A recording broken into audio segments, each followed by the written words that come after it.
Right, okay, it is recording now, mate, so it is all yours. I've got to enable you as a... Yeah.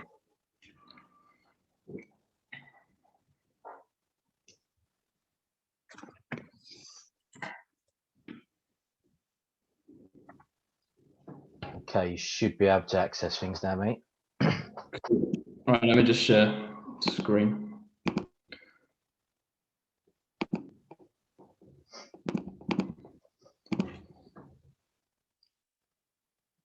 Okay.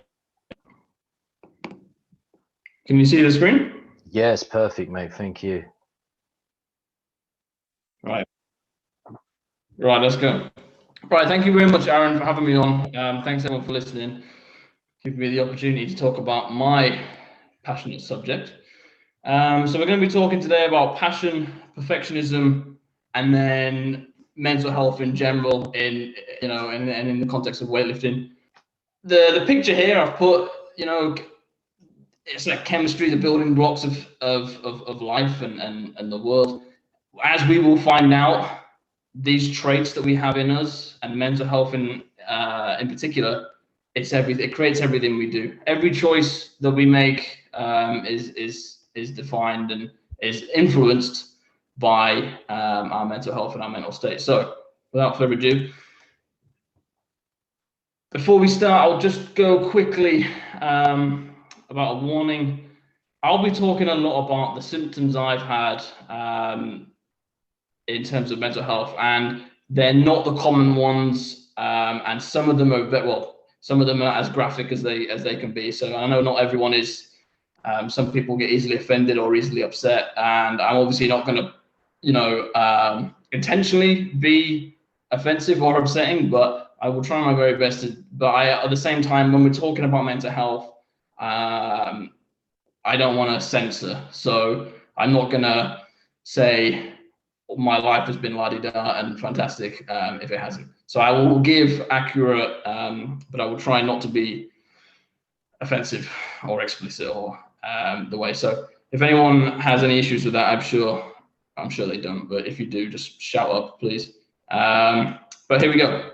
So I don't want to talk too much about who I am because there's other stuff to talk about. But talking about who I am and my background gives some very good context onto the discussion, and in particular, passionate and perfectionism. So I'm like Aaron said, I'm a weightlifter as well. So the examples I give will be specifically in the sport of weightlifting and not just in sport themselves. Although I have been influenced by a lot of other sports. I've been lifting for about 5 years. That was me at a comp a couple of years ago. That was a good picture of me because my legs look kind of big there. So I was happy with that. I've just come out of doing my master's. So I actually did my undergrad in strength and conditioning, and I come from like a biomechanics background.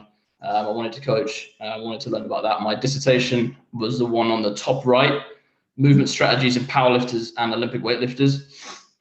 And it was a biomechanical study. I was testing, I was testing them on a force plate. They were doing jumps and seeing how weightlifters, powerlifters, and controls, how they jumped, and if it related to high bar or low bar squat. After that, I then did my master's in mental health psychology. So I kind of completely flipped the switch, going from a really scientific, objective course to doing something that's a little bit more open to interpretation. It was quite hard to go from that to doing a dissertation that was based on interviews and interpreting themes. Obviously, if you're quite a kind of numbers-oriented person, I'm not very good at communicating, and so that was a bit of a tough one. But my undergrad, my postgrad dissertation was on passion and perfectionism in Olympic weightlifting. I was told, if you've got access to a niche group like weightlifters, just test the hell out of them, because people are less interested in just, non-niche groups like students, or it is what it is. So I'm also a coach. This is a group of my weightlifters at the club I'm the coach at. I coach not just weightlifters, I do SSC work for a very wide range of people. I've got a couple of runners, I've got rugby players, I've got MMA kind of players, I've got swimmers, American football, wrestling. So I've got quite a wide experience and range of coaching experience. And that's helped a lot in one of the reasons I wanted to do this study in weightlifting was the main reason I wanted to do this was to learn about my weightlifters more and how I could help coach them better. So the stuff that I assume you want to hear about it all started when I was 12. So I was really young, and I had my first psychotic episode about age 12. So it's really young. Really common. The really common symptoms I had were hearing voices, seeing things, and being paranoid that people were trying to kill me and people were after me. And then a couple of years later, I was diagnosed with obsessive compulsive disorder. I don't like saying OCD because I think it's become bastardized in the media. People think it's fashionable and it's cool to have. It's not. It's horrendous. It's one of the worst things I've ever had, but it has its benefits, which I'll talk about later. But the obsessive compulsive disorder lends itself well to being a perfectionist. It's made up of obsessions, so thoughts that enter your mind that you definitely don't want. That can be very graphic. A lot of them involve seeing thoughts of murdering my mum and very violent and horrific injuries caused to other people and myself. And then the compulsion side, which is kind of what we're more interested in, is the things that people do to kind of combat those thoughts. So you might get this horrendous thought in your head and you think, oh, what can I do? What can I do? And usually it involves some kind of ritual. So for a lot of people, the common stereotype, and it is a stereotype, is hand washing. We'll talk about, flicking a light switch on and off, 89 times. Might be excessive routine. For me, it was more about routine, exercising obsessively, and perfectionism. So wanting things to be perfect, basically. And then one little side note I will add, because I think it's important, is I have suffered from depression, but I don't consider myself as having depression. So I have bouts of horrendous depression, but it's a symptom of the obsessive compulsive disorder and the psychosis. Like, I think it's hard for me to say, it's quite obvious for me to say, sorry, that if I constantly see things in my head of me killing people that I love, I'm going to get depressed. I'd be hard pressed to find someone who wouldn't. So that's my mental health history. But because of this obsessive compulsive disorder, one of the big thought patterns, and it comes up a lot in cognitive behavioral therapy, so CBT, is trying to change the way you think in terms of black and white thinking bias. So I have this black and white thinking bias. I'm only really interested in the extremes, and it's kind of lended itself to my personality. An example for that would be if I'm walking down the street and I see someone and they just literally just like glance at me, probably because I'm staring at them. The first thing I will think about is not just forget about it. It's going to be either they're trying to kill me, or something along those lines, or I just won't even realize it at all. So it's on this spectrum, and it's one end or the other. It's not in the middle. And obviously most people, if something like that happens, they will just not think about it at all. I assume, obviously I wouldn't know, but I assume that is what happens. Now it's important to know this just for the context of why I went into this study of looking at extremes. I am really interested in the extremes. I wanted to study mental health psychology. I didn't really care, is not the right word, but I wasn't as interested in common mental health issues. I wanted to learn about schizophrenia, psychosis, borderline personality disorder. I was slightly less interested in kind of generalized anxiety and whatnot, although it definitely has its place, obviously. I'm not trying to belittle it, but that's just where my interests lie. And similarly, here's a good example. I love serial killers, and I study them and I read about them, and I created my database of all I'm trying to create my database of all serial killers in the world. But it's only serial killers. It's not any other crime. So I just went straight from 0 to 100. Now that it carries on a little bit, but if we move on now, so this picture, most of you might know it's Jonny Wilkinson. The Jonny influence that he's had on me is basically what created my interest in perfectionism. So those of you that don't know, he played rugby for England, among many other teams. He started about 2000, I think, and he ended his career in like 2014. But he won the World Cup with England, and he kicked this final drop goal. It's kind of like a penalty, I guess, in football, in a way. He kicked this goal, got this points, and we won. And it was pandemonium. Everyone loved Jonny Wilkinson. The way he got there was intense perfectionism, and I'm not a psychiatrist, but it's very, very clear to me that he has undiagnosed obsessive compulsive disorder. So examples of what he would do is after this rigorous rugby training where he's getting smashed by 20-stone guys, he would just spend 3, 4, 5 hours after just kicking a ball over some posts. And obviously for most of us, that'd be boring as hell. But for him, he wanted to get it perfect. And every time it wasn't perfect, it would be unbelievably distressing. So he would, I've read his autobiography, it's fantastic. He'd stay awake all night kind of thing. He'd wake up super early just to go kick a ball before school and whatnot. Now, the reason I was interested was because I found out about him when I was about 15, 16, and I was exhibiting a lot of these behaviors. At the time I was training for track and field, I was training for the triple jump. That was my sport, and very often I would spend way more extra time jumping, plyometrics, even mobility, and I think I got injured from it, to be honest, just from doing way too much volume. And then Jonny Wilkinson was the same. So he would kick loads, and he did get injured quite a lot, and a lot of it was attributed to this like imbalance that he created. Now, the issue that the sports psychologists of England had at the time was he was their best player, but he was very depressed and he was very distressed, and he was making himself throw up before every game from anxiety. If they had a choice, we can either try and cure our friend Jonny and make him slightly less obsessive, and then he might be a worse player.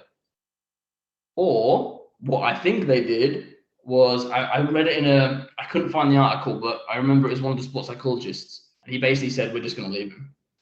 We're going to let him suffer, but he's going to win us, a World Cup. And that might sound like that was very harsh, just letting him suffer. But I pose the question, imagine if they didn't. This guy who thinks he can be the best ever just didn't fulfill any of his promise. So the overriding thinking is perfectionism that bad? Is it really? The answer is, it depends. Obviously, it always is. It depends, but it's not always a bad thing.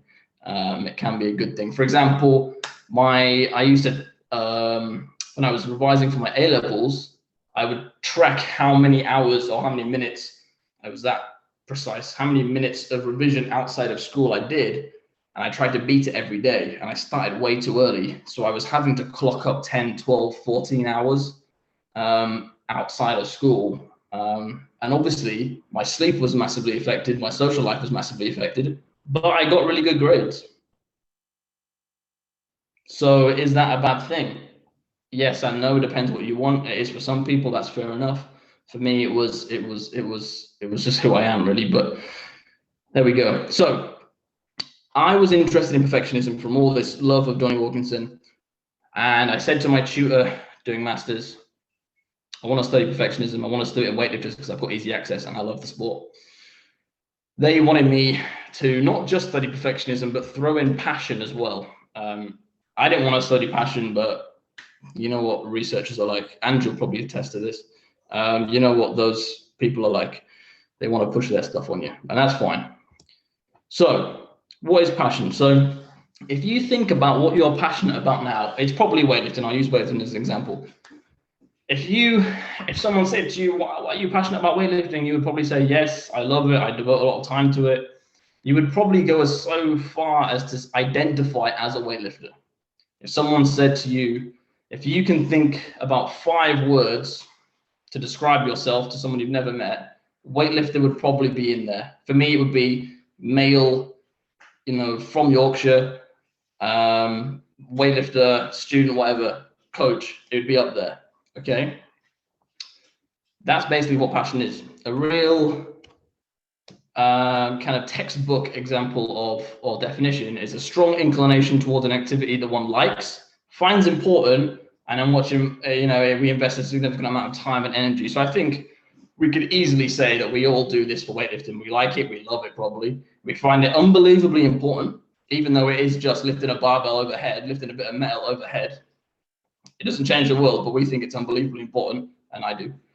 And we invest a massive amount of time and energy. Even you guys now listening, time and energy. Saturday, you could be out. Well, I'm probably not out now, but you could be on a walk, or you could be watching TV, but you're listening to me talk. So you've got passion for this thing, this activity we call weightlifting.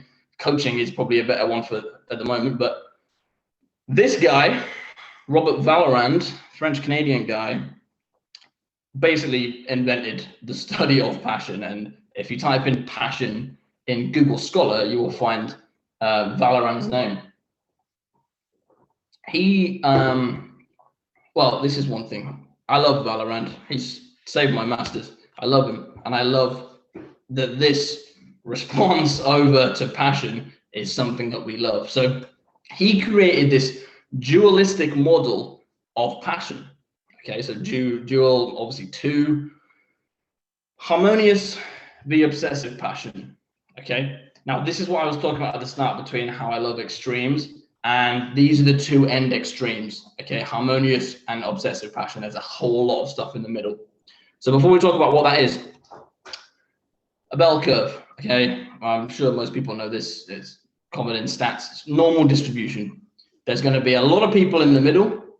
Going to be slightly fewer on one side and slightly fewer on the other side. If you were to measure 100 people randomly and you were measuring their height, some would be, most would be 6 foot for a guy, 5'7", 5'8" for a woman. Some of the lads would be topping 6'5", and they'd be at one end. Some of them would be 5'4", and that they're on the other end. So most people are in the middle, but what we're interested in really is the extremes. So when we're talking about passion, harmonious versus obsessive, these are the things that you're looking for. So we can also, before we get into this, call harmonious, which is the good side, adaptive. So they're adaptive, and obsessive, maladaptive. Now, internalization is a bit to do with self-determination theory. We're talking about a need to be seen as competent, a need to kind of be seen as valued. Now, harmonious people will autonomously internalize this activity, we'll call it weightlifting, into their identity without any contingencies. They will happily say, I'm a weightlifter, and they're in control of it. I'm a weightlifter because I want to be. And that's the key part. I'm a weightlifter because I choose to be a weightlifter and because I want to be a weightlifter. Now, if we go right through the middle of the spectrum, we go all the people in the middle who kind of care about weightlifting but don't really, and then some of the people who are just like, yeah, I do it I do it once a week.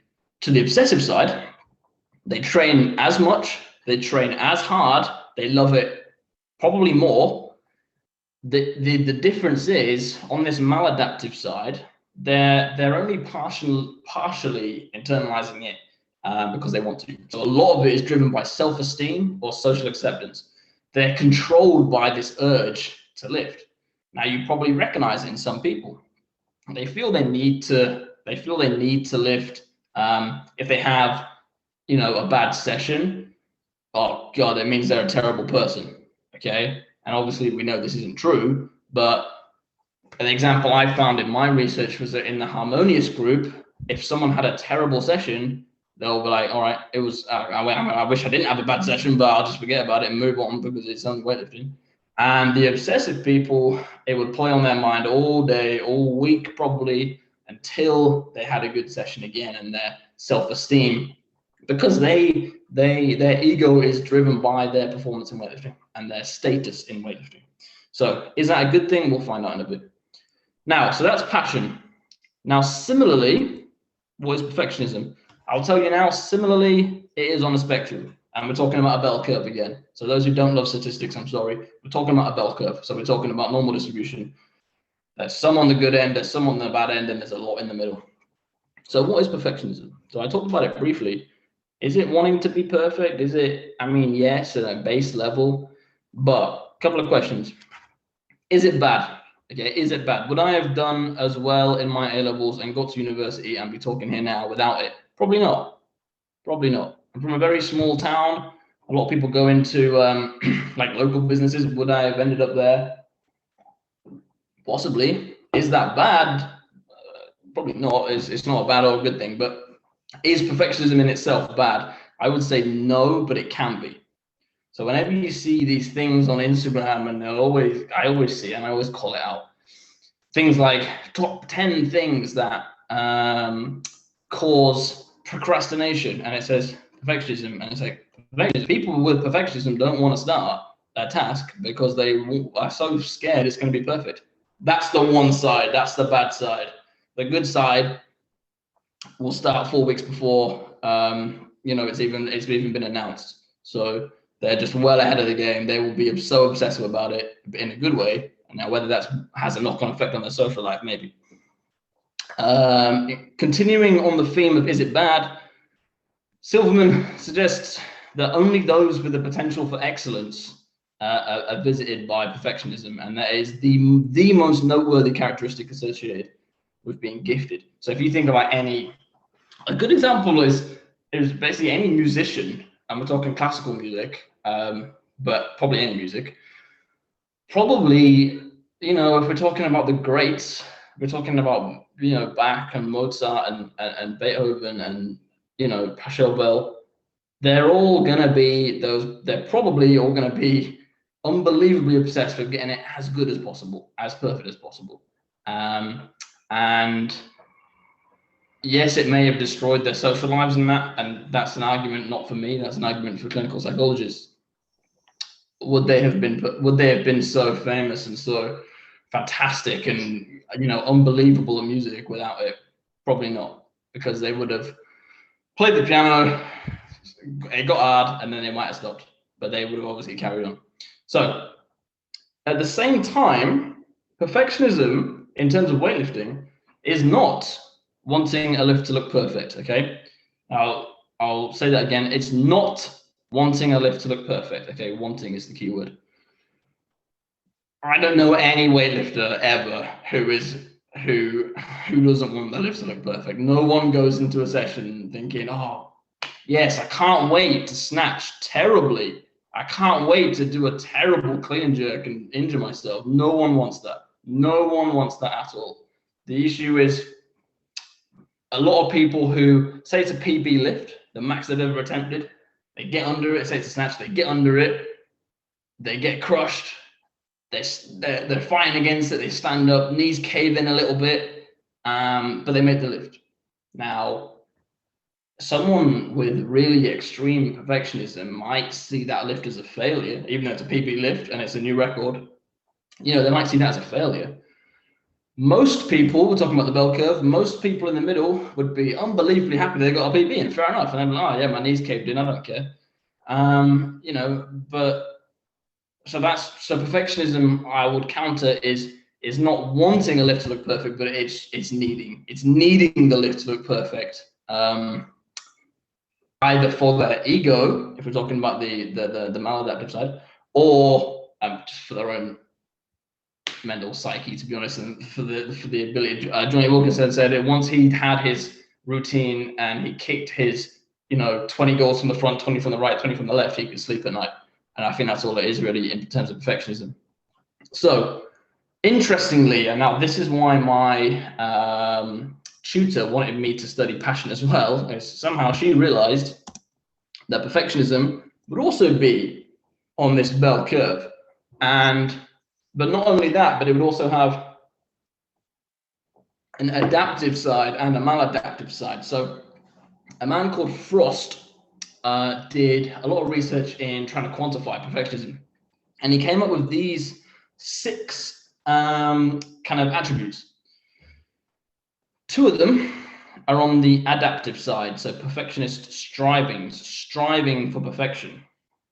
Those are personal standards and organization. So, for example, personal standards would be I wake up every morning and do my prehab stuff and my mobility work in the morning every day because I want to be as good as possible. And organization is kind of along those lines as well. I want to, I'm organized to do it. I don't just sleep in every day or whatever. On the flip side, he came up with 4 attributes of perfectionism that were maladaptive and could be seen as, not really conducive to a healthy psyche. So we're talking about perfectionist concerns. So it's being concerned over mistakes. Now, this is what those largely incorrect Instagram posts are pointing out.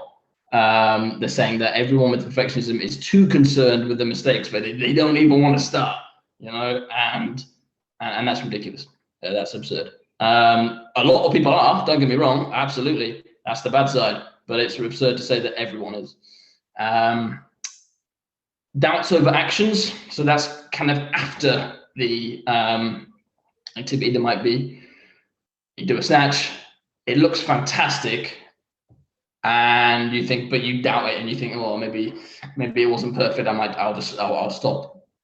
I'll stop. So I don't keep making this same mistake that I've thought about in my head, which isn't actually happening. And then parental criticism and expectations. So this can be real or perceived. Expectations from the parents to be perfect, or this can actually carry over to the coach as well. So this is where this is really important. We'll talk about how we can possibly not bring someone from maladaptive to adaptive, but how we can try and limit the damage done from the maladaptive and then criticism as well. So not being overly critical, obviously. So both of these, passion and perfectionism, exist on an adaptive to maladaptive scale. And I love that. I think that's awesome. It's very balanced. Now, dualistic models. Just briefly reiterate. Both passion and perfectionism exist on a spectrum. Dualistic, bell curve. There's some extremes, there's some extremes. Now, I've put this image in, not because it's random, and not because it's Christian Bale, and he's a good-looking bloke. Because everyone, I'm sure, has heard of the stories of people who are psychopaths, who go into business or go into sports, and dominate their field. It sounds obvious, but they are narcissistic, they are callous, but not all of them are narcissistic axe murdering serial killers. Okay, so that's what we're talking about with the bell curve. Some on one end, some on the other. Adaptive, maladaptive, good, bad. Loads of people in the middle. There you go, both into the spectrum. Majority of people exist in the middle. So what did I do? I wanted to find out how weightlifters in particular, because I don't care about any of the sport and I love weightlifting and I have access to weightlifters. I care about track and field, but not as much. I wanted to find out what the personality profiles were of as many weightlifters as possible, and what their passion and perfectionism scales were, and would they correlate to better performance? Would they correlate to gender, age? So what I did was a lot of interviews. I sent out a questionnaire to, it wasn't a massive sample, it was all right. I sent a questionnaire to 106 weightlifters in the UK, male, female. We had two. It was pretty balanced. We had 2 transgender. We had 60 males, I think, and the remaining number females. Massive age range. Everyone had to be over 18 because I didn't want to go through a different ethics standard.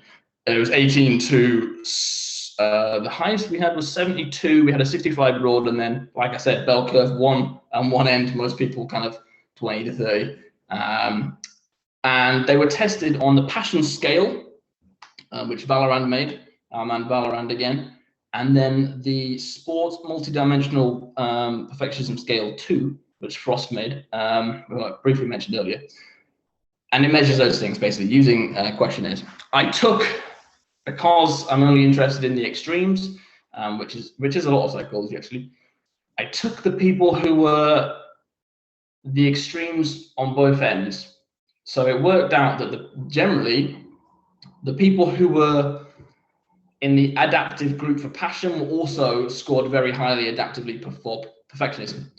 Similarly, maladaptive group for passion scored maladaptively for perfectionism. And I took 6 in each group, actually. So I had a group of adaptive and maladaptive, 6 and 6, and I interviewed them. And I looked for themes, okay? So this was really hard because I'm used to just, looking at Excel and seeing a force plate and seeing numbers. So, all that complaining that Ange did last week about numbers, I get it. But this is a different kind of academic pain. I had to generate themes about people and what they were saying. So I had to transcribe all their interviews and come up with these themes. I came up with 3 themes. Okay, so human connection, passion, and self-esteem. So everyone talked about these 3 things. Now, just briefly, HPAP is harmonious passion and adaptive perfectionism. OPMP is obsessive passion, maladaptive perfectionism. So if you look at everyone on the left on that column is the good adaptive group. Everyone on the right is the bad maladaptive group. So human connection. And what was really interesting, which I think I found that it basically confirmed all previous research in the context of weightlifters. So the people they found in those groups in different, academia or sports, it was basically exactly the same weightlifting, just with the weightlifting specific, vernacular. What was really interesting was in these 2 groups, it was near perfect mirrors of each other. And we're talking about the ABCs. So actions, behaviors, and cognitions. So the way they think, the behaviors they have, and the actions they took, and the thoughts they had, exactly the opposite, which is fantastic because it's easy and it's not complicated. For example, we look at this human connection column or little group. Everyone had a human connection with everyone else, with other weightlifters. The adaptive group found that connection and they preferred to be around people in the gym. They had a really supportive network.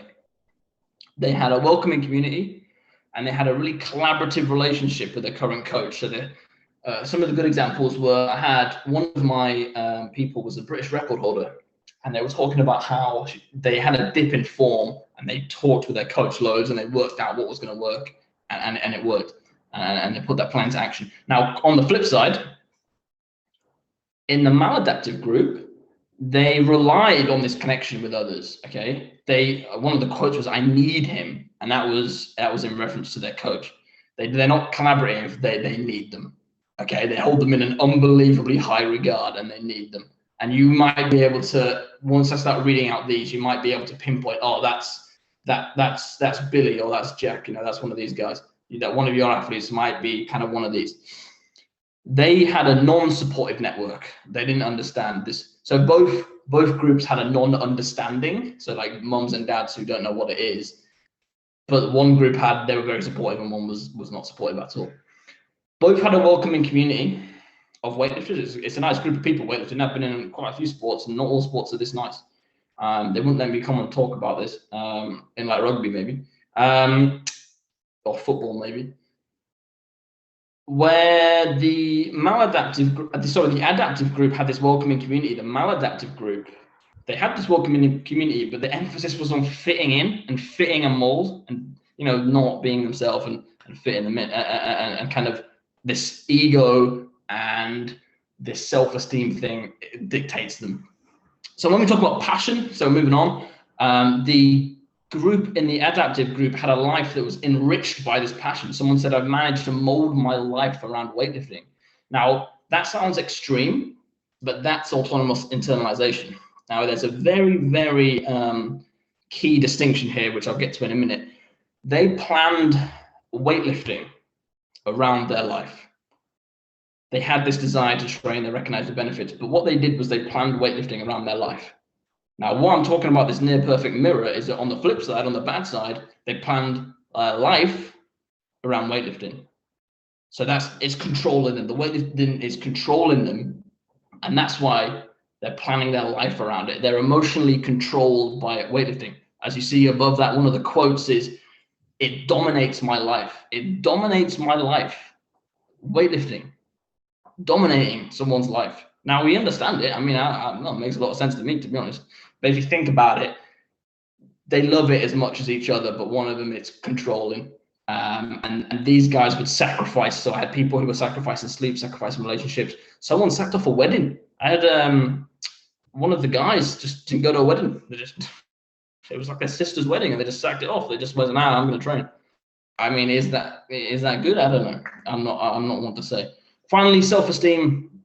The self-esteem came up.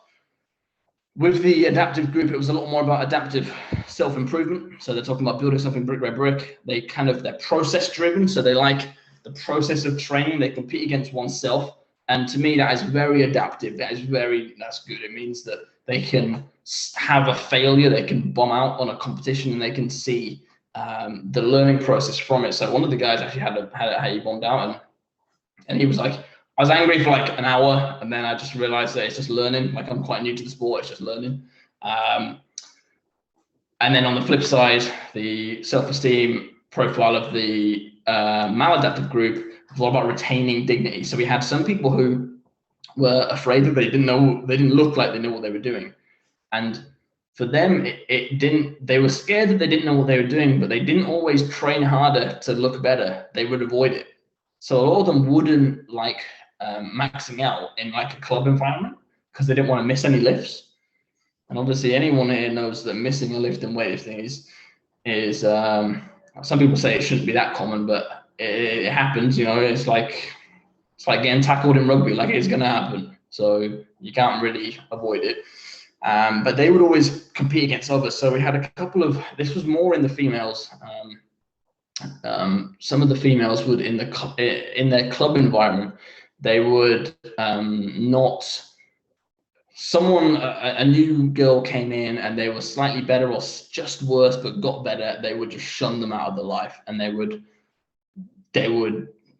downplay everything they did. And whereas some of the guys, it was more they were competing against, not necessarily in their club, but some of the guys in the maladaptive group, and this is just a gender difference.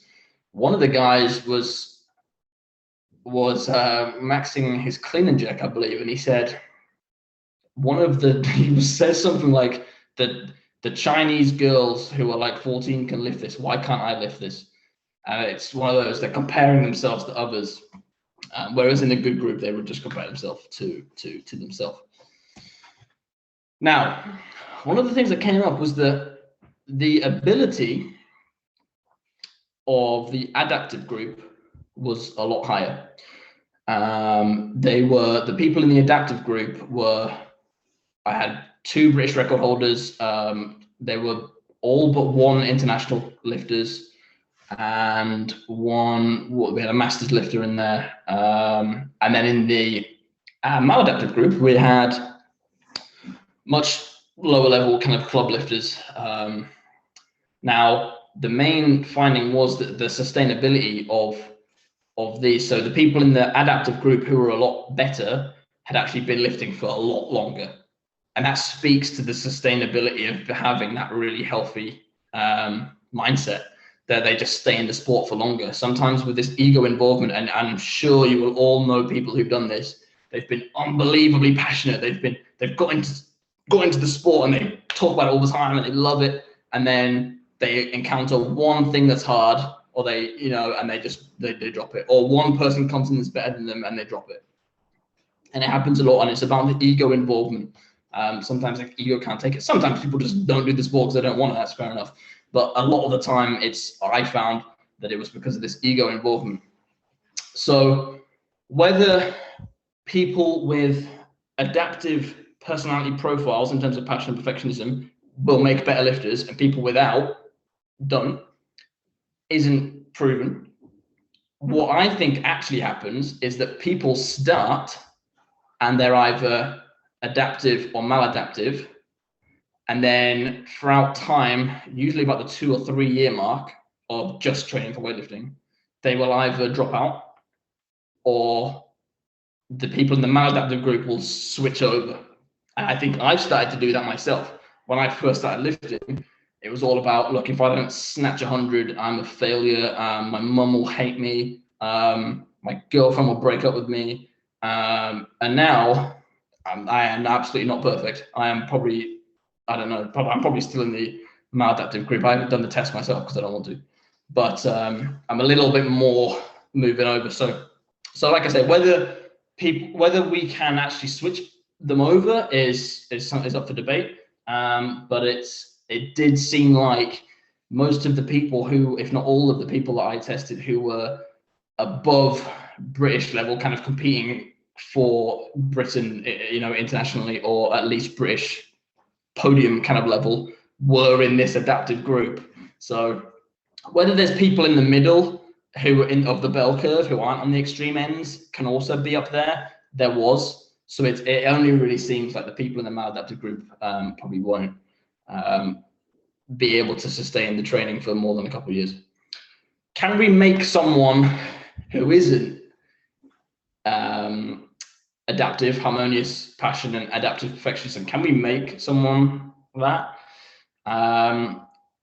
What I concluded was, so these things about the coach and made a massive impact. So if we see someone, if we're presented with someone who is this classic characteristic of maladaptive perfectionism and obsessive passion, who is concerned only about what they're lifting compared to others, they only care about hitting PBs, they only care about,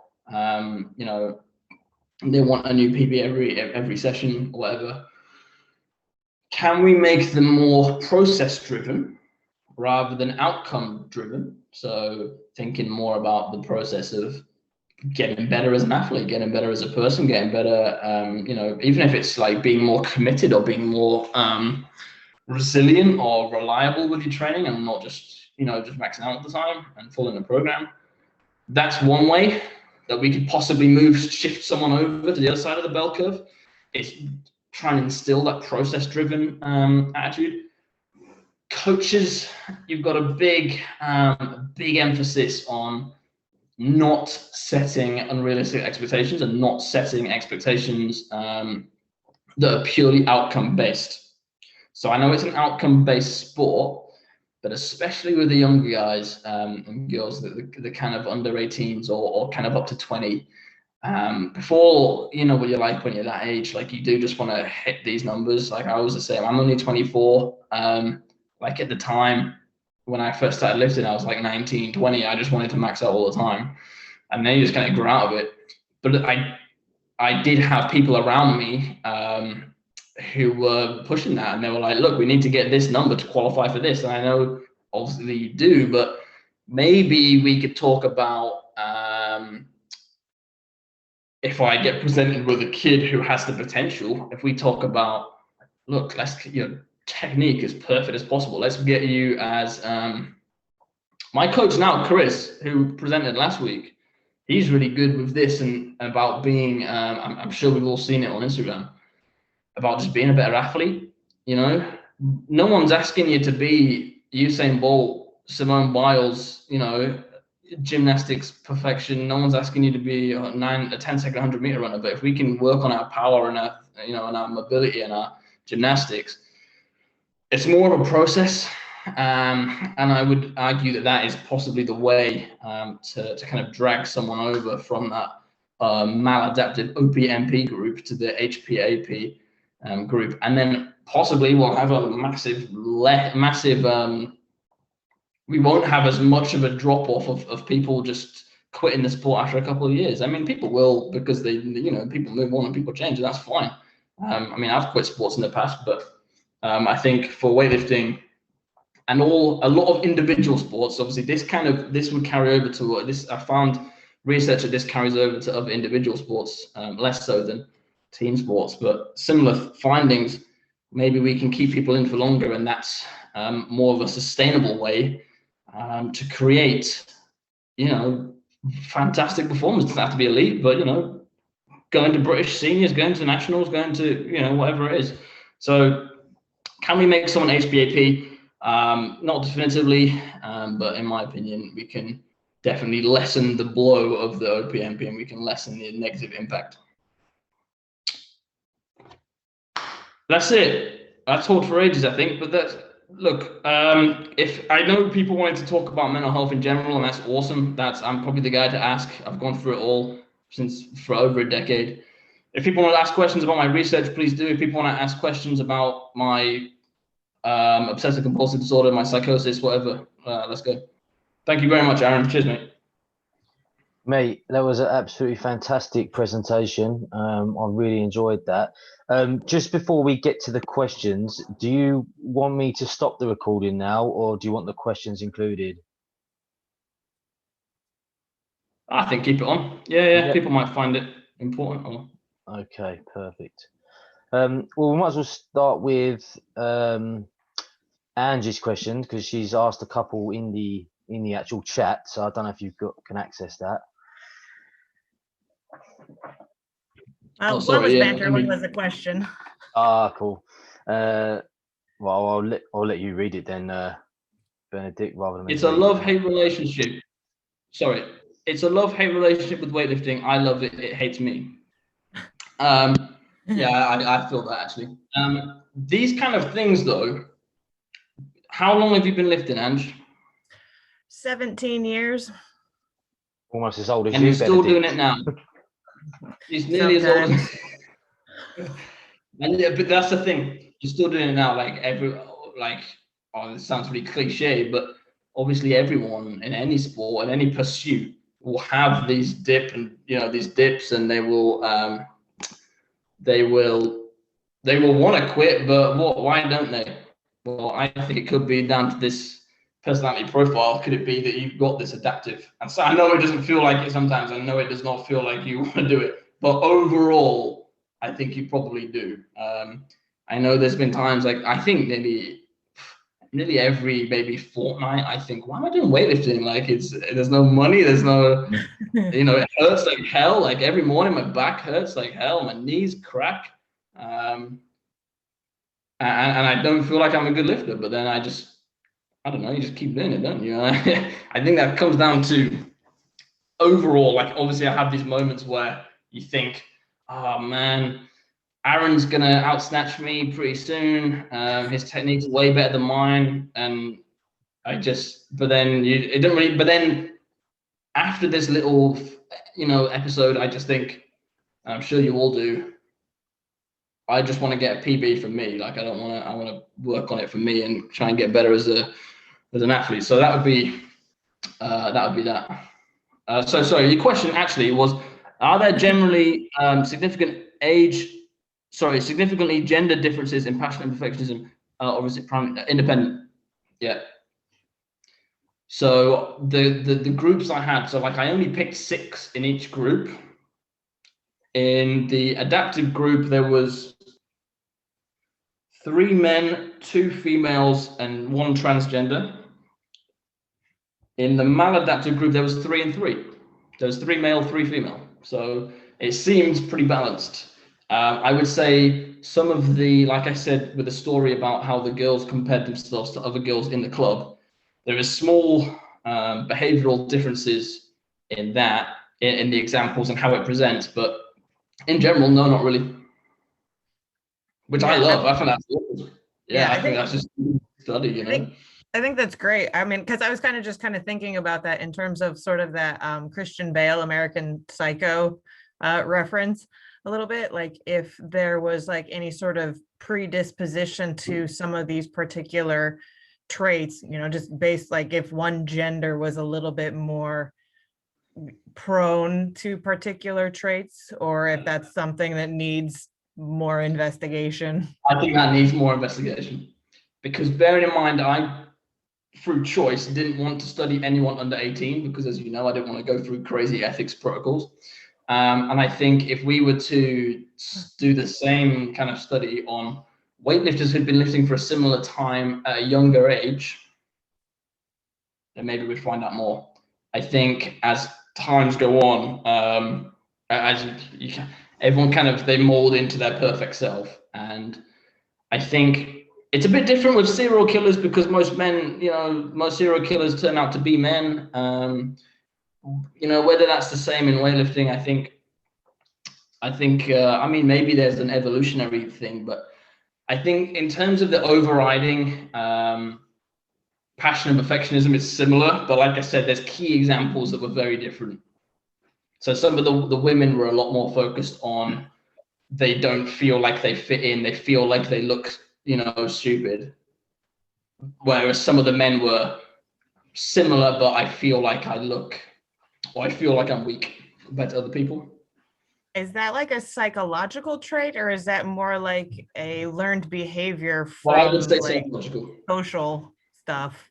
Yeah, I would say psychological. I think massively generalizing, men want to be seen as more dominant and powerful, and I don't know.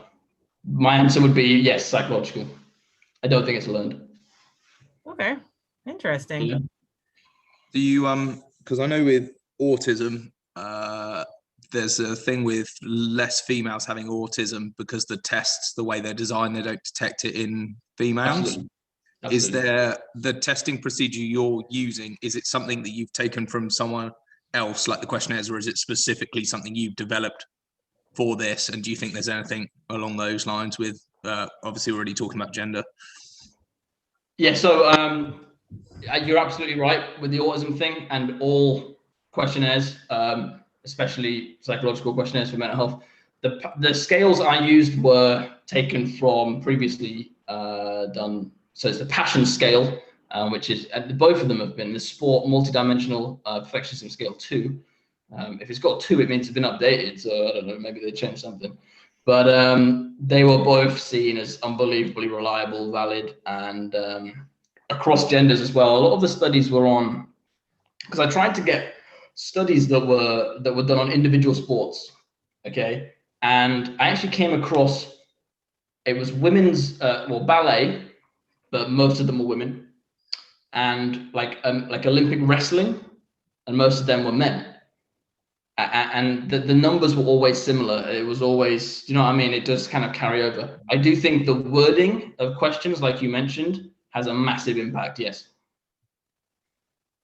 And that's always something you've always got to be aware of it, but it's one of those things where at what point, does it, what point does it become so robotic and non-human that does that itself lose validity? And I don't know. And then the only other one was obviously you said about with people maladaptive, like eventually sort of quit or get fed up. Do you think that people can be more successful while maladaptive in shorts have a shorter time domain? Because weightlifting, like there aren't many people being a national champion inside of 4 months of starting the sport, right? You've got to be involved in weightlifting for a decent amount of time, right? Do you think there's something with that? So I think what would happen if you come into the sport as an adaptive, you're probably going to stay in the adaptive group, I think. If you come into the sport as a maladaptive, I think you will get a lot of progress really quick because you're unbelievably, you're probably too obsessed and you will train so much. And like we all know, basic learning theories, the more you do it, the better you come, as long as it's decent practice. They will be, and I was the same. I progressed really quickly, in a short space of time. And then as soon as they have a hardship or someone comes in that's better than them, or at some point, obviously progress will stall, that's when their true character will be shown. And that's when some of them will drop out because they just can't handle it. And I guess it's fair enough. And then that's when some of them will either trudge through in that I hate weightlifting for 2 years state and then eventually come out the other side of it, or some kind of more quickly learn that they're not God's gift to earth. They have to work hard like everyone, and they embrace that, and then that's when they turn into the adaptive group. Yeah. Yep. I had another one before Bex has some questions, but I had another one kind of in line with this. like the people who do like the program hopping, like they'll be with me for a month and then they'll go train with Aaron for a month and then they'll go over to Henry, because they're not like, do some of these traits possibly factor into those types of people? Maladaptive. Yeah, maladaptive. Yeah, Interesting. because one of the biggest things about the adaptive group was that they're very, very collaborative with their coach.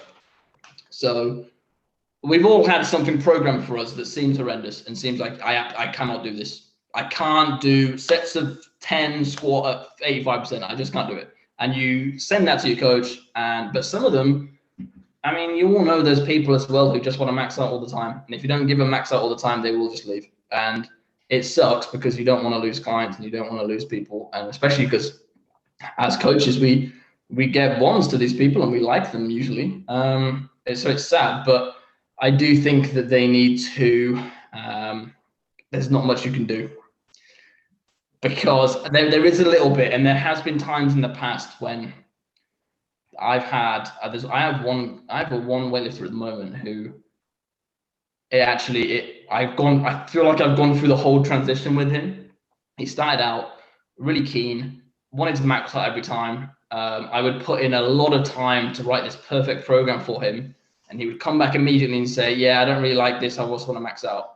And I said, well, I'll see you later then. I've done my degree. I've got way more experience than you. Do you want to just leave? And then he was like, shit, I feel quite bad. And I don't want to make people feel bad, obviously, but I'm telling the truth. Like, I don't want to work with someone who doesn't appreciate the time I put in. And now he's a saint. And he doesn't question anything and he cracks on with it. And now the relationship is really collaborative. So maybe that was an extreme example. Maybe I could have been a little bit nicer, black and white thinking. But he's kind of gone through that phase of I'm better than everyone, or conversely, I rely on the coach so much, and now he's gone into a little bit more of a collaborative, and now he's great. So so the question was, people who program hop, I would say generally they would always score high on the maladaptive. Yeah. Interesting. Very interesting. Yeah. I think we can all relate to a few of them clients. Someone. Yeah, exactly, mate. Exactly. And I had some questions pop up, but to be honest, you kind of answered them as you went along the presentation. So I have a couple, but you might want to answer Beck's ones first. We do this one. Thank you, Bex. I put a lot of time into it, actually. I practiced it quite a few times. Yeah. So thank you for saying it was awesome. Are there any ways in which you have overcome comparing yourself to other people, and how do you adjust your thinking mindset around that? Context.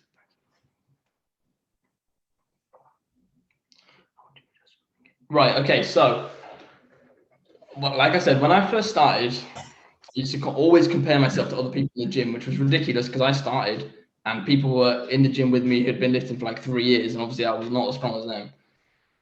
I think what helped me, this is a really roundabout way of thinking about it, was that I was born with a major disability. I was born with something called Erb's palsy. You might have seen me hashtag it. Basically, I had my brachial plexus nerve, which is a major branch of nerves that come down the neck, was severed. I was pulled out by mum. I was born a bit weird. I was twisted. And I had no function in my arm at all. And I would always put my hand on like a burning radiator and an iron, and obviously it just wouldn't process. So I have horrendously burned hands. And then over time, obviously that got better, and surgeries and whatnot. And now I have about 99% function in my left arm. And what I would say is what really helped me was that I would lift against these people, and they would lift more than me, or they would always muscle snatch more than me because I'm shit at muscle snatch. And I would say, well, look, I've got this thing, like I can't really compare myself to them because I've got this crazy disability, which isn't actually that bad, but I can, play it off as it is quite bad. I can trick my brain. So for me, it was about saying, and in a roundabout way, what I'm basically saying is, they're not you. They've not gone through the same things as you. They're not you. They don't have the same, muscle type profile. They don't have the same anthropometrics. They don't have the same experiences, injuries. So for me, it was really about individualizing myself away from everyone else and saying, look, I can't compare myself to these guys. They don't have Erb's palsy. They don't have, stupidly long femurs or, yeah. So that for me, that would be it. It would be individualizing it for me. And that's a good way for me to disassociate, which is a key thing, is to disassociate away from other people. Now, context of comparing yourself to others in a negative way rather than using it as a healthy competitive factor. So it's basically doing that to compare yourself in a healthy way. So Chris, who is my coach, who presented last week, speed, obviously I compare myself to him a lot because he's lifting numbers that are just in excess of me. And I, obviously want to beat him. And the way I'm trying to do it is think, okay,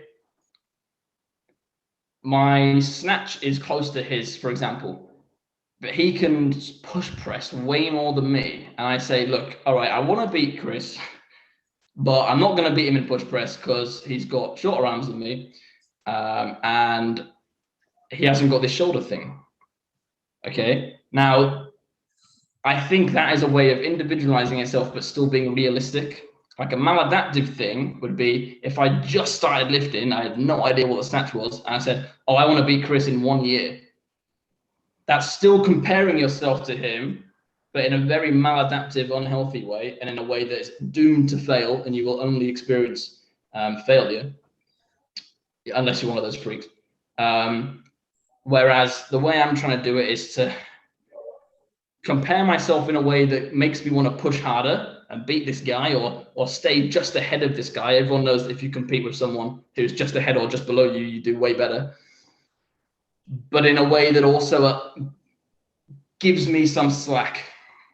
So if I fail, like with the push press example, I don't beat myself up about it. And I give myself excuses is the word. Okay, but excuses don't lead to negative behaviors. I hope that answers the question, Bex. Yeah, it's really interesting. Thank you. Yeah, perfect. Thank you. I guess one of the questions I had is it like, I know you said like, is it bad? Not necessarily because you're looking to get better at sport or whatever like that. But like some of the traits you were saying, I'm sure like I was thinking, shit, that's like, I can see that in me. Like, and I'm sure everyone here had that, like making sacrifices right away. We've all done it. I remember going to a party and like bringing my own corned beef sandwich when I was like 17. Do you know what I mean? Like this is no joke. Do you know what I mean? And I will happily now not go out and see my friends and do the social activities that are considered the norm because I think, oh no, I've got training on Monday. Do you know how will things affect that? And so I guess the question is like, at what stage would you say you are on the extreme and what stage are you not? Like, so what is a healthy balance? Or is it individualized? Because like as an individual, am I happy to make those sacrifices myself because I want to get better? That's it. So it's the mirror between this exact question and mental health diagnosis is that's the answer. So if we're talking about depression, okay, as a major depressive disorder. So in the DSM-4, Diagnostic and Statistical Manual of Mental Health Disorders, the things that you need to present with are 2 weeks of low mood, losing interest in things, 2 weeks, okay? If your mum or if your parent died, okay, you would go through that, okay? You would fit the criteria for depression, absolutely 100%, okay? But you would get over it because it's grief and it's not depression, okay? Which means, or similarly with obsessive compulsive disorder, everyone likes having clean hands. Okay, no one likes having shit all over their hands. Like people want to wash their hands and they want to be clean. All right, find me one person who doesn't, and I'll find you a liar. Maybe not, but at what point does it become obsessive compulsive disorder? Now, in the past, I've washed my hands so much that I've scraped all the skin away. Okay, that's a detriment to my life. Okay, that makes me very depressed. That's obsessive compulsive disorder. Someone plays rugby on the weekend, gets muddy hands and washes his hands once, looks at them and thinks, oh, they're not clean, I'll wash them again. That's not just sort of compulsive disorder. That is common sense and wanting to wash your hands. It does not negatively impact your life. Okay? And that is where the diagnosis of obsessive compulsive disorder comes in. As soon as these things, even if you do wash your hands to the skin, it doesn't really negatively affect you. That's just a quirk. You're just quirky. All right? As soon as it becomes detrimental to your life, that's when it becomes obsessive compulsive disorder. And I would say the same thing about this. If you want to take your corned beef sandwiches to a pie, right? That's because you want to be a better weightlifter. That's because you're committed to something and you've got discipline. And these aren't things that we should be saying, oh, Aaron's got discipline. Let's give him a diagnosis. Let's praise him, man. He's taking, he's not drinking. He's not, what is an issue with that? He's got discipline. If you were saying, it's really, I'm going to take my corned beef sandwiches because I feel like I need to, and I will harm myself if I don't. That's when it becomes, you know what I mean? It's all about how much it detriments you. If you choose to do it because you want to, cracking effort, mate. Cracking effort, fair play. Yeah. You're probably more on the adaptive side anyway, because I bet you could, because I'm going to assume that you're on the adaptive side. If for some reason you couldn't have the sandwiches and you got to the party and the only foods on offer were jam sandwiches, all right, slightly less healthy, would you take them or would you starve? Absolutely be eating them. Yeah. And that's it. Now, the issue is someone who is on the other spectrum would be starving all night and go to bed hungry. Does that answer your question? It's about extremes. Yeah. Can I quickly jump in on that? So I, Please. from a young age, was a dancer.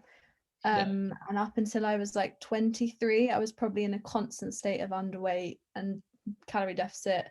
And so, like, from what you're saying, like, in my eyes, I was being detrimental to my health, but that's in like your opinion. Whereas in my opinion, I was doing what was needed for my sport, and I probably wouldn't have been as successful if I hadn't have.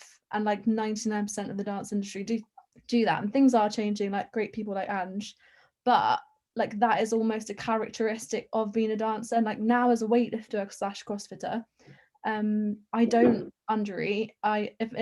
Actually I eat a lot of the surplus, and I only train twice a day, 3-4 times a week. So like, where is the line of it being like a characteristic of your sport? And almost like, because I completely get what you're saying and I do agree, but going off what Aaron's saying, like, you know, if you're saying it's detrimental, like that was detrimental, but in my opinion it wasn't, because I was focused on my sport and now I'm focused on another sport. This is the characteristics I feel for this sport. Does that make sense? Like, where is the line? Yeah, it makes sense. Yeah. And the answer is the medical professional. If you're going to them now, eating disorders that's not the right word. Disordered eating and eating patterns, for example, in dancers, I know is a little bit different. If I went to my psychiatrist and said, I'm revising 12 hours a day outside of school, and one of them might say, wow, mate, awesome, well done. One of them might say that's detrimental. Now, one of them might say, is that detrimental to your social life? And I would say, absolutely yes. But I would say, I don't care. So I think it's if it's something that's medical, like obsessive compulsive disorder, depression, anxiety, disordered eating things, or disordered eating kind of groupings, then the answer is unfortunately the medical professional, and they can get it wrong. Okay, and that's not really their fault. Well, it is their fault, but it's not. It depends on a lot of circumstances. If it's something like passion and perfectionism, which isn't obviously a medical condition, and there's no real guidelines, the opinion is the people who made the scale. So the passion scale is only 7 questions. No, sorry, only 14 questions. 7 test obsessive, 7 test harmonious. If you score over a bracket, then you're in that group. And it's absolutely not perfect. You're absolutely right. It's not perfect. I've been misdiagnosed before in the past for things. So when I first came, another story, when I first tried to get diagnosed, it was schizophrenia straight away. Schizophrenia. You're schizophrenic. Sooner, and you know, it was because I mentioned that I have seen things, I have heard voices. They immediately think, they just put you in the box. And if the further you delve, the more correct the answer will be. So I think in your specific example, did you say it wasn't, you didn't feel like it was detrimental to your life, to your health, to your life? What, as a dancer? Yeah, you didn't feel like it was No, detrimental. I didn't lose Then my that's sufficient. period. I didn't. You didn't, sorry. I didn't lose my period. Like everything was healthy, but now looking back, like my health wasn't great because I was always underweight. Because now I'm healthy, but I'd never felt like anything was wrong because it was so normalized, Yeah, of course.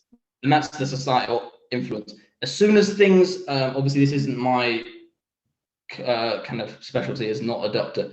As soon as you get amenorrhea and losing periods, I know that's when they will cut you off. And as soon as your BMI gets under a certain number, we all know BMI is bullshit anyway, but as soon as you get past a certain number, that's when they will say that's an impact. Even if you don't think it's a negative impact, it's a negative impact on your health. I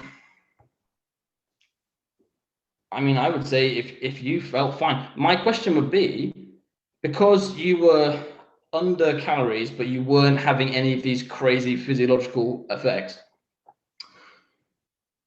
what would happen if you ate loads? If you ate way over your calories, would you feel worse at the time as a dancer?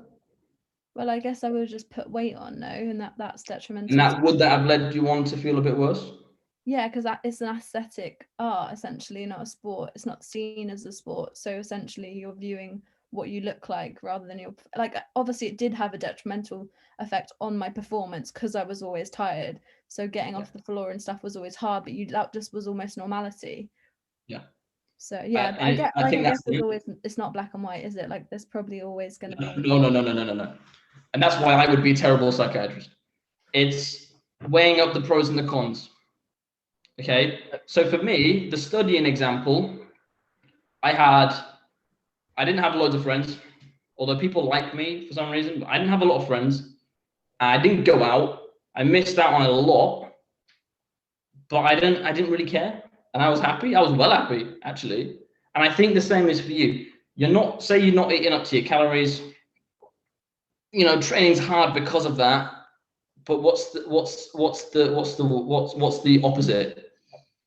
Okay, is that life for you better than eating over and gaining weight? Now, obviously, it's not black and white. For some people, yes. Some people, no. The answer is probably somewhere in the middle, and the answer is always it depends. So it's basically just subjective and like opinionated. In my eyes, yeah. Unless it's a medical issue and it's down to the medical person, yeah. But in terms of passion and perfectionism, it's all down on the scales. So they've been proven valid, but I mean, I'm not a perfect statistician. I don't know what the numbers mean. I'm only master's level, okay? I don't, I guess just to jump in on that, Vicky, like if you relate it now to being a weightlifter, you could kind of say it's the norm to be constantly mangled. Do you know what I mean? Like back pain, knee pain, everything else associated with it. But other people might see that as a detriment to your life. Do you know what I mean? But for us, that's just normal. You know what I mean? So it's probably the same sort of thing. Like the current situation you're in right now is acceptable for what you're trying to achieve.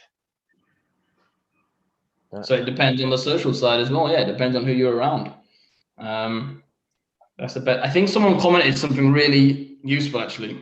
Louise put, I think people who do not participate in sport will always see things like missing nights out to get 8 hours sleep, for example, or making weight for comp as being OCD. They do, and they're wrong. I've definitely had well many people thinking they're looking after my best interests, advising, and that's it. It's all about the context. So, and that was the issue with the parents of the people in the study. So if I were to go back to the presentation on both sides, no one's parents knew what weightlifting was. No one had any idea what it was. But the people in the group, the adaptive group, they had very supportive parents. And we had stories about parents helping them cut, helping them gain weight as long as they were happy. And we had other stories of people absolutely shunning them from their family. You know, you are going to eat with us, or you are not going to eat with us. And that's the question is, does the influence of other people, parental expectations and parental concerns, affect your personality profile? And the answer is yeah, of course it does. Like my mum, she don't know what a snatch and a clean and jerk is. She probably does now. It's been 5 years. But when I first started, you know, she don't care. She probably, like everyone, she probably thought it was bodybuilding or maybe powerlifting if she was lucky.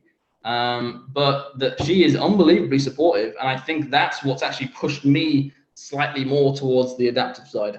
But if my mum had been like, oh man, you shouldn't be doing this, you should be playing, you know, football, then maybe I would have started being on the other side. I think there's sometimes a lot of guilt with other people in how they view you. So I covered a lot of my issues when I was younger with drinking a lot and all sorts of other things. So I stopped completely. I didn't drink any alcohol for 5 years. And I found most people's negative response was because they felt they couldn't do it. So it made them feel guilty that they had to go out and get smashed, eat terribly, sleep badly. So they then say that you're weird or that there's something wrong with you because you wanted to go to bed and not drink and things like that. And I think a lot of it is their own guilt being pushed on to you. So like was said by Louisa, I think about people thinking you're weird if they not involved in sport, right? And that's why, and yeah, fully, that's 100%. Both groups of people, even the maladaptive group, spoke about that the weightlifting community was unbelievably welcome, and they finally felt at home somewhere. You know, even if they did put a bit too much ego emphasis onto it, they still felt like one of the girls in the adaptive group she specifically mentioned that she doesn't like going out drinking, and she finally found a group of people who also don't, you know, or who at least understand it.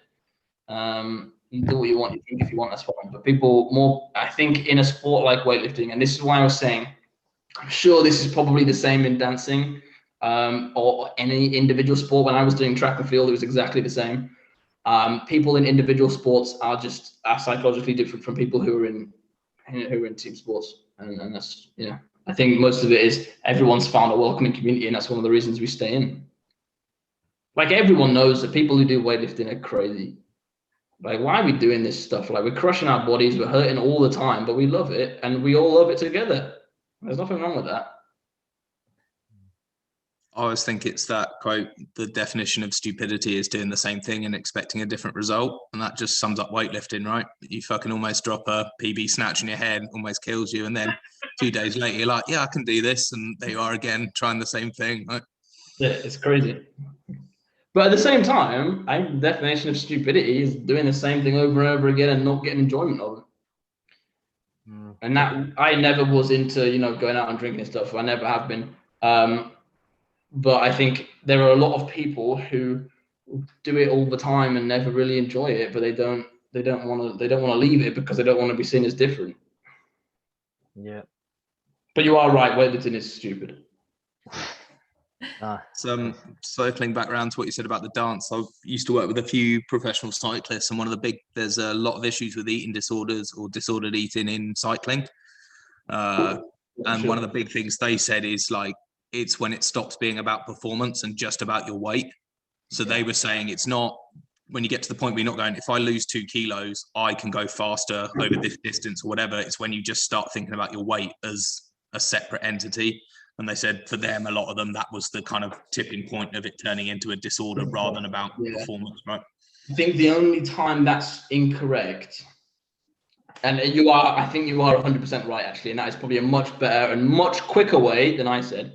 But the only issue with that is there will be a lot of people who will mask their ego involvement with what is essentially mistruths. Obviously, they're not doing it on purpose, but they will say, in cycling, I'm cutting down weight for performance, even if they're not really. Yeah. And at what point, if I'm a 6'3" male who currently weighs 100 kilos, what weight is the limit?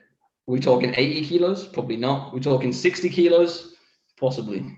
So once, you know what I mean, and once it gets physiologically unhealthy and, you know, probably very damaging to internal organs, I think that's where, obviously that's a very extreme example, but I would say that's the only time that is wrong. I could lie to myself and say I'm doing this for performance, even if I'm under eating that much, my performance would absolutely not be going up.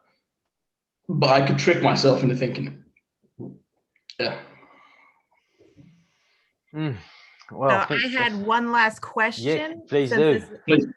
Since this is a coaches chat, kind of bringing it hopefully full circle for everyone in terms of practicality. Is there any suggestions or anything that you've learned from your study that like could be a take-home message for coaches, you know, like in terms of how they interact with their athletes, their weightlifters, knowing some of these traits? Yeah, I assume we're talking about if we're presented with someone who is in the maladaptive group, unbelievably extreme. Okay, so it was those things that I said about trying to, they will probably be driven by outcomes and the numbers. And one of the biggest things I found, and one from my actual experience as well, is trying to switch people over and trying to get them into the process-driven way and celebrating not just PB snatch, PB clean jerk, PB front squat, but, you know, PB mobility, PB everyday improvement. Oh, I went to sleep 20 minutes earlier. I got a slightly more sleep, or I'm slightly more on top of my work, and thinking about the long haul and thinking about, we all know that it's a well, like all sport, it's a long sport to see big success. My advice would be try and instill that in the athletes immediately, as soon as possible. Try and instill, don't let them have fun and let them max out, you know, once in a while, but, you know, we're not, you know, we're not North Korea, but we, you know, we want to do, we want to try and instill this long-term process-driven attitude. And then the other examples would be, don't put too much expectation on numbers as a coach. So don't say you need to snatch 100 kilos.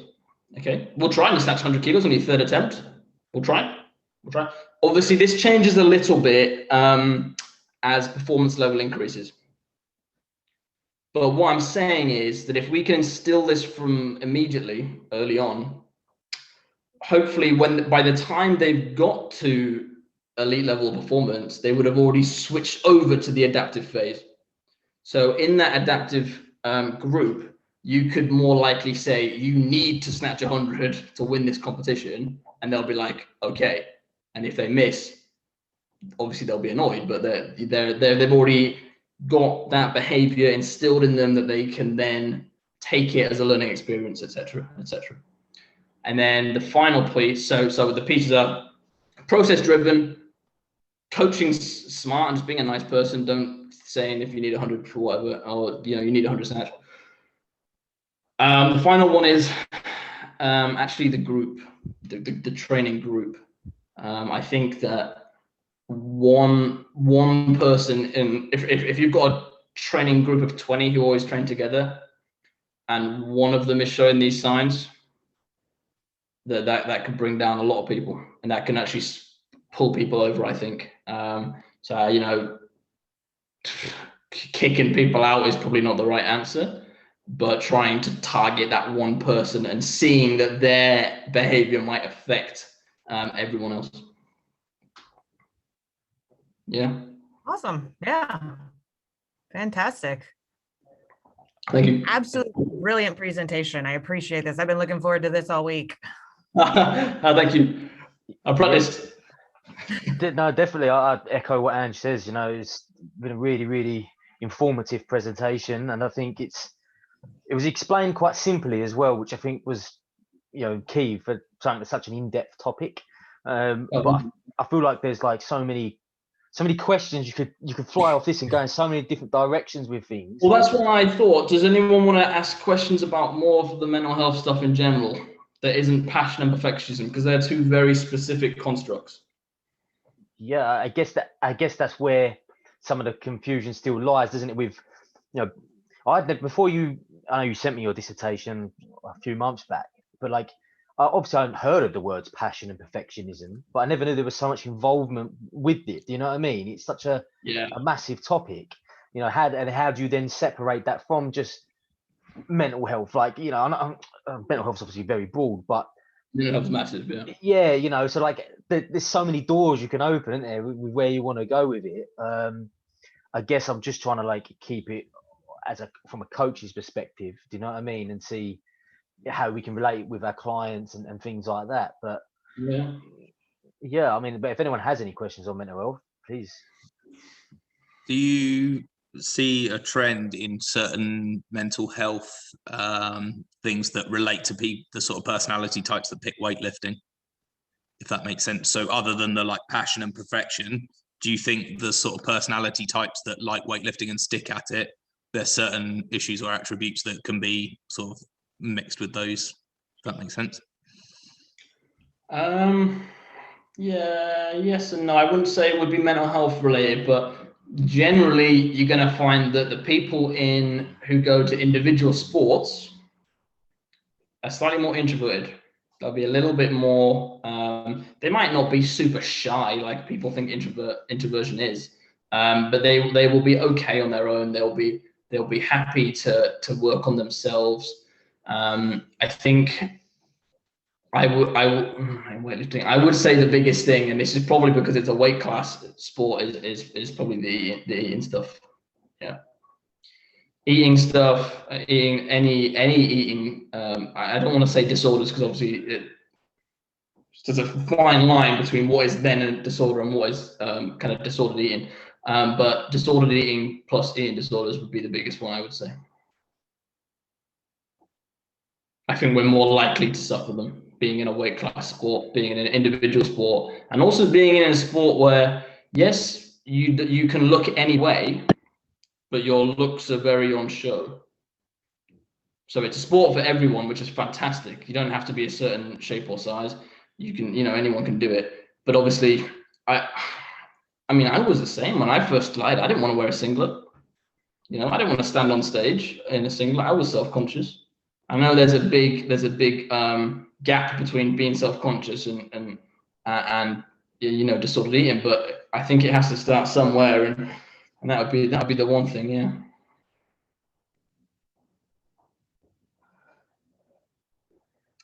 Cool. Another one. Yeah, so I think obviously we'll probably try and wrap it up. I mean, just because obviously people are shooting now.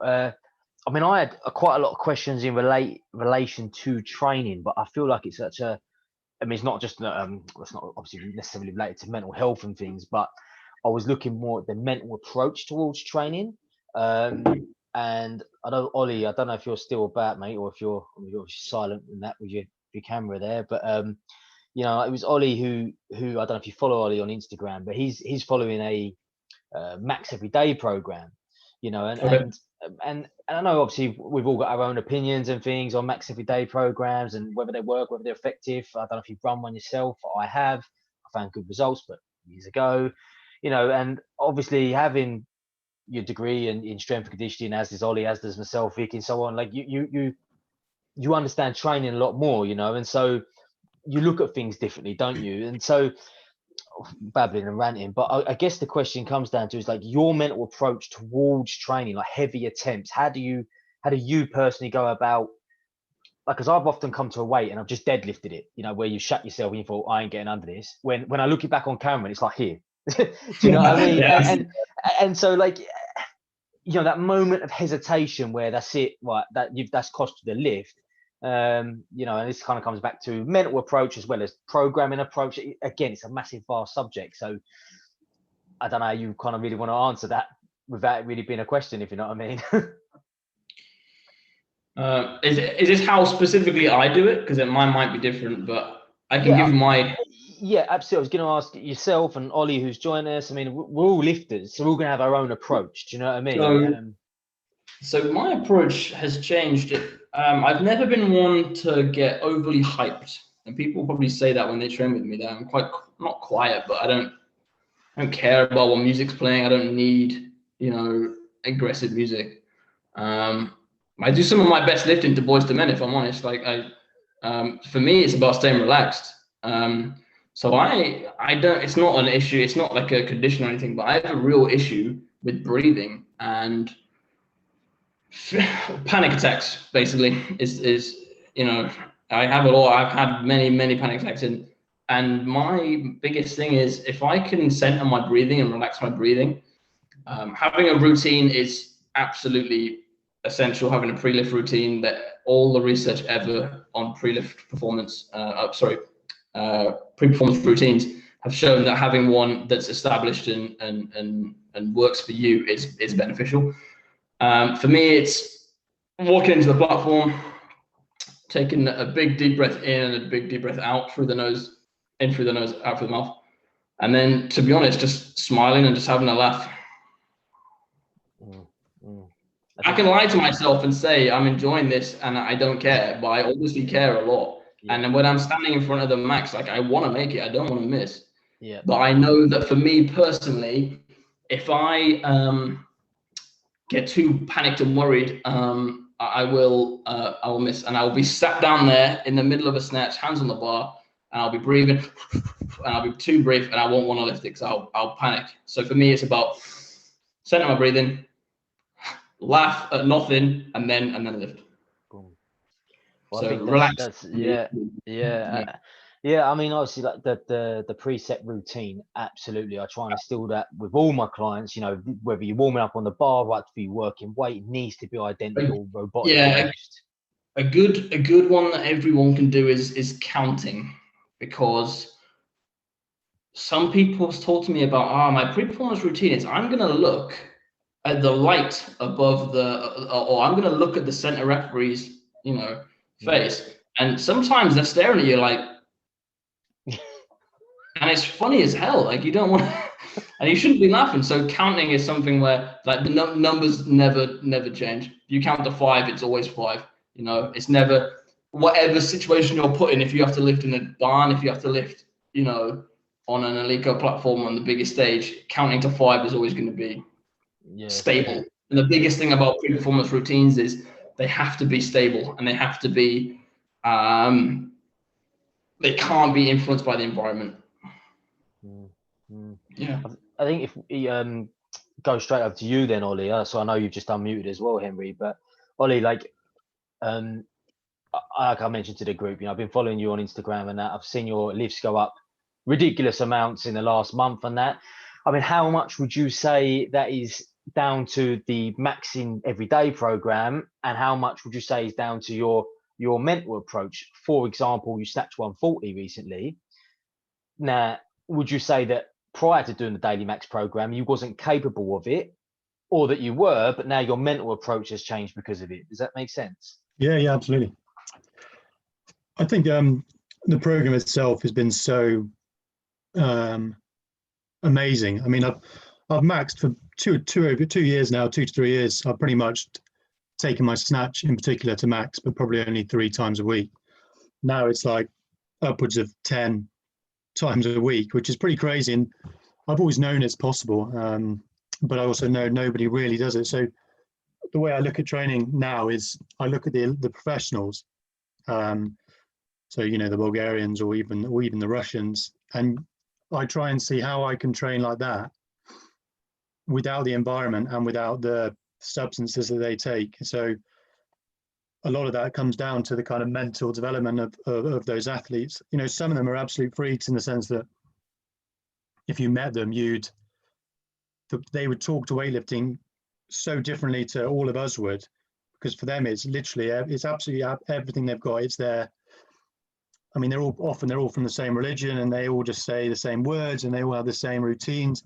They go in for, some of them say 10 hours a day for 12 years from when they were 9.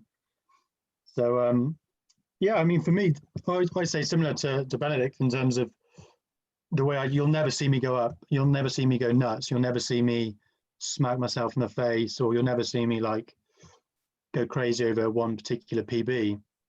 Staying calm and being able to put through maximal forces whilst having the mental stillness of like, you know, an archer or something so calm, being so calm, but also so lethal in the lift. Like time and time again, 30, 35 times a day, you learn it and it becomes like clockwork. Like sometimes when I snatch now, when I go up to 120, it's a robotic. I don't miss it anymore. Any percentage under 90% is, you know, I could probably do it with my eyes closed, just because my mind now doesn't even factor those weights in. Do you know what I mean? So with this sport, it's all about how you perform on stage effectively, if that's what you're into. But for me, it's training technique under the most highly specific environment, which is, you know, the external resistance. And, you know, listening to different music. So classical music, I hit 138 snatch, listening to classical music with the heart rate of like 74. And that was something I set myself a goal to try and hit a massive weight under such ridiculously calm conditions, as opposed to what I'm used to in the gym, where it's like everybody's screaming, you've got so many different external stimuli. But to eliminate all of those, so when I'm in a gym, I'm in a box, I'm not looking at anybody, I look forward, but it's just me. And in any scenario, when you're made to max out, if you're able to kind of control yourself in any scenario by training in that scenario all the time, then, you know, you'll go a very long way in the sport. But yeah, the program is significant to my progress for sure. Very interesting. Yeah. Sorry, did someone jump in there? Henry, did you say something there? No. Yeah, no, absolutely, mate. And I think that's, you know, the exposure to the heavy weights consistently, you snatching 3 times a day, maxing morning, lunchtime and evening. You know, again, I can only talk from my personal experience, and I'm talking probably 6 years ago when I did it. And it was, what I noticed was my consistency with heavier weights was getting better. At heavier weights at the time, I wasn't snatching that much. I was snatching like 100, but I was doing it every day, you know, whereas on a standard program, like it would become very difficult to think, well, I'm going to peak on this Saturday, and this Saturday I'm going to hit 100, and then you hit 90 and you think, well, what's the, do you see what I'm saying? And so, but obviously it's a whole nother conversation, programming itself, but the mental approach to it is massive, I think. What would that's how I see it as well, with those kind of programs that do peak. Sometimes, I mean, often they are really great and people will win comps or PB on the platform. But what that does to somebody's mental state when they do peak for something, whether it's in the gym or whatever, or controlled max out, and they get nowhere near their max, well, that can be so detrimental to somebody. It depends on how far into their career they are. But, you know, even for me, when I peaked, I mean, I probably tapered 4 times, and I've trained for 4 years in weightlifting. All 4 of those times, it was terrible. All my PBs are from mid-training weeks, you know, 3 p.m. on a, you know, Southampton away, that kind of example of just. And just on that, when you have peaked, was that for competition? Yes. So yeah. So could there be, it didn't peak well because it was a competition environment, or would you say it was the programming? Do you know what I mean?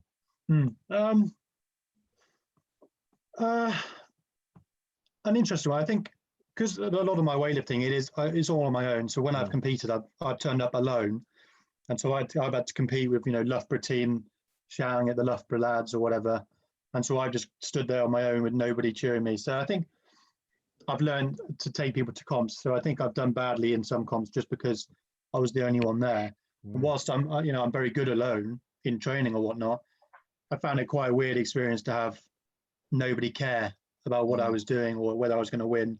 I think I won one of the comps and nobody clapped or anything, and it was a really weird experience for me.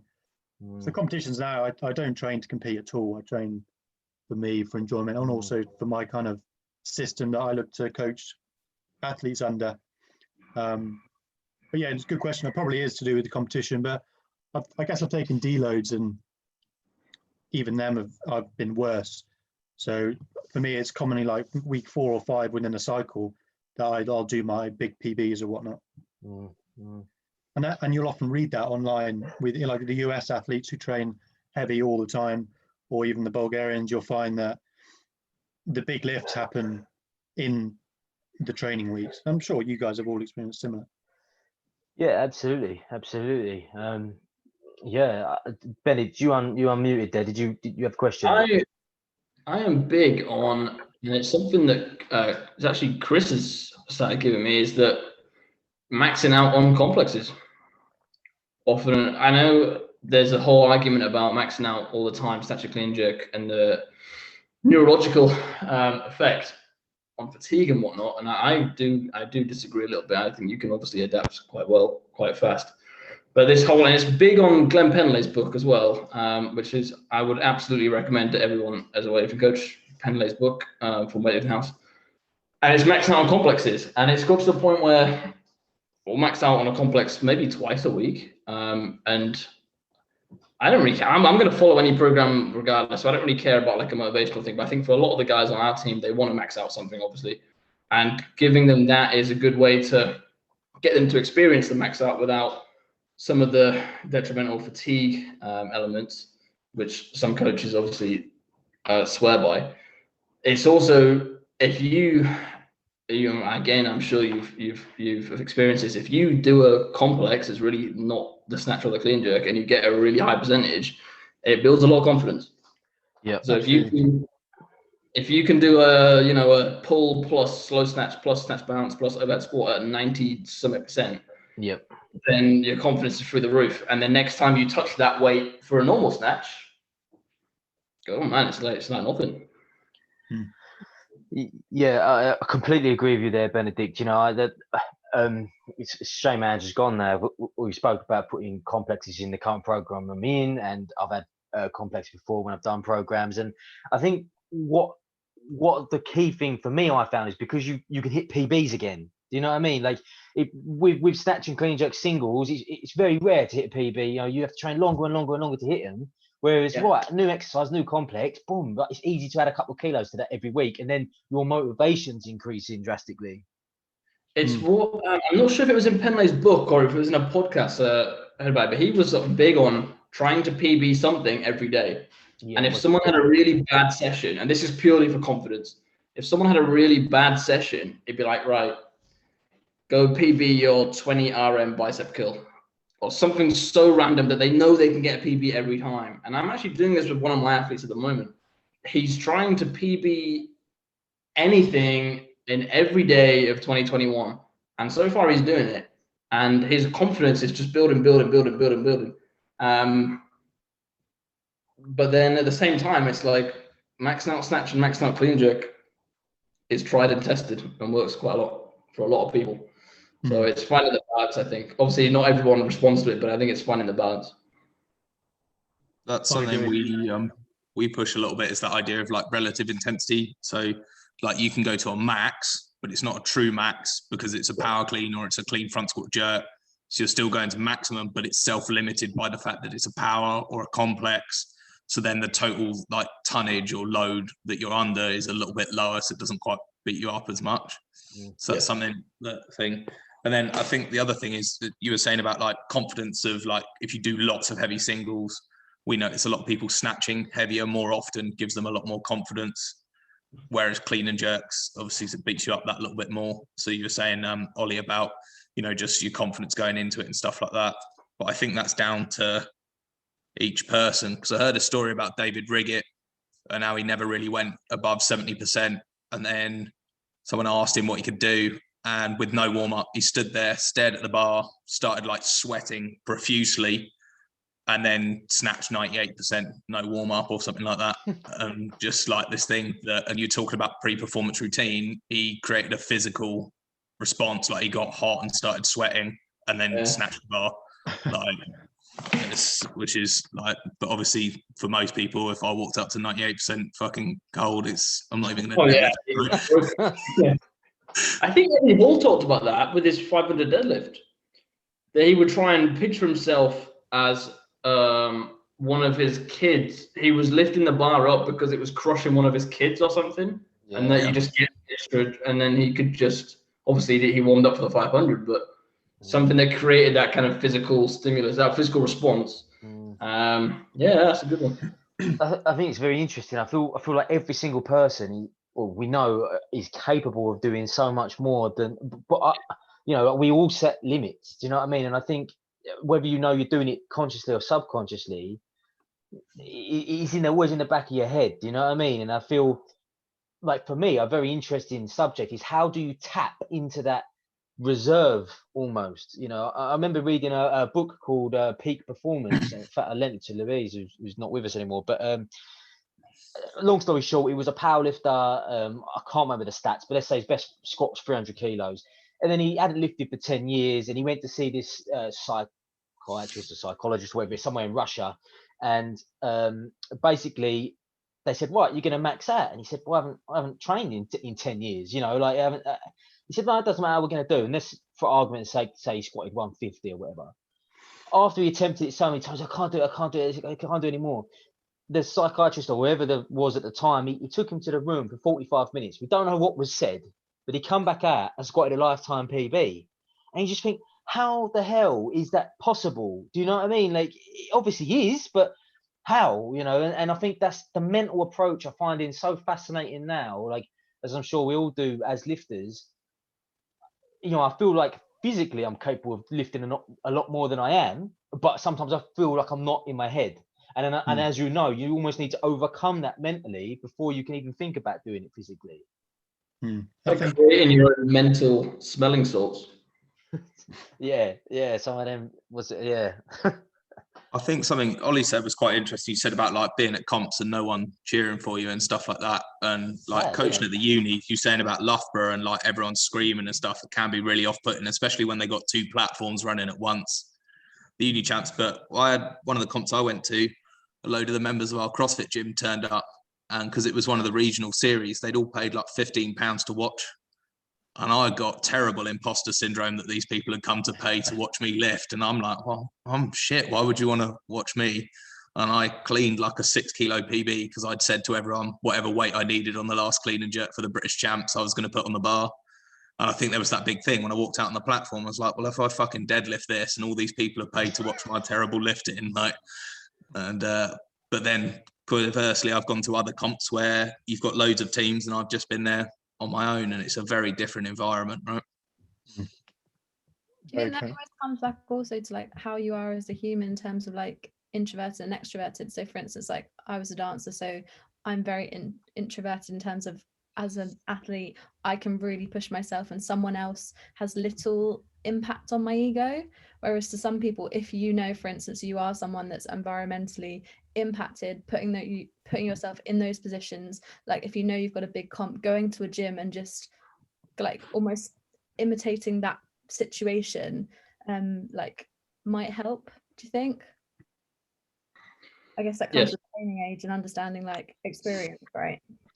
Yeah. I think a good example is Usain Bolt. And you see him on the start line with, I don't know if you remember Tyson Gay when he used to sprint the American, and even Asava Powell, the other Jamaican. They're super quiet, they don't want to get pumped up. They're kind of head down, look really scared, but still perform really well. And then there's people like Usain Bolt, who's playing up to the crowd and walking around like he's extroverted and doing all this super relaxed stuff. But he's probably as relaxed as everyone else. It's just they prepare differently. I'm sure there's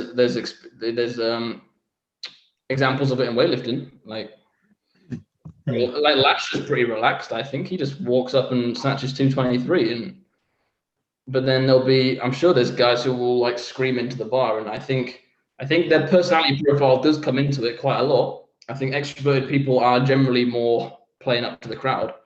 However, I do think some people can lie to themselves and lie to themselves well to perform better. So I think that there are some naturally very introverted, shy people. John North's the best example.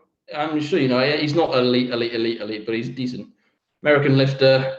In his book, he's talking about how he's one of the most shy people ever. He's got such low self-esteem that the reason he screams to the crowd and yells Shankle and stuff is to kind of fake it, and you fake it till you make it. He's good to learn from, John. That's a good. Yeah, he is. Yeah. He's. I in my opinion, I'd say if he was clean when he was at his best, he was the clean elite, in my opinion. If that makes Yeah. sense. Okay. Yeah. So if he didn't Yeah, have but- everyone else, he would be, he'd have some of the records and stuff like that. Yeah. Maybe you need to do some visualizing, Aaron. Do what? Socializing. No, visualizing. Oh, visualizing. Yeah. No, I think You gotta find. And the mate. pre-performance, into pre-performance routines quite a lot going into, because I was going to do a study on that and perfectionism, and it's what works for you. So back when I first started lifting, I was quite religious, and I used to pray before every lift, and that worked for me really well. And then along the line, I lost my faith, and now doing something like that obviously wouldn't work, but it works for a lot of people, like Lasher, and it's whatever works for you. So pre-performance routines have to be very individual to the person. You can't just copy someone else's and expect it to work, because it won't. Very individual to you, and very routine and organized and unaffected by the environment. So like Ollie said, you just try and relax, don't you, and just look forward. Yeah, I mean a big thing in my training, and I give myself as many opportunities. So training 10 times in one lift, the snatch, I give myself 10 opportunities to learn a routine or to attempt these weights. So instead of giving myself training snatch once a week for 54 weeks or whatever, how many weeks there are, that's 54. If I'm doing it 10 times a week, I mean, that's so many more opportunities to learn niches. And then if I want to taper it down to a couple of sessions a week in a year or two moving forward, I've spent all that time learning what it's like to approach a big weight, and also learning the optimal physical setup for me. And it's so that's in terms of frequency, that's one of the major benefits you'll get from hyper frequency. Yeah, so you're getting the repetition of the actual skill as well as the repetition of the mental skill associated with the lift as well. Absolutely. But a key to that is, I mean, would be doing it at your maximal weights. I mean, doing them at your peak performance, that's where all the emotion comes in. So you can't learn a physical. I won't listen to people say you can develop a physical setup at 50% of your max and train your technique at 50%. Yeah. If you're training your technique at 50%, I mean, I probably wouldn't be in this conversation, but yeah.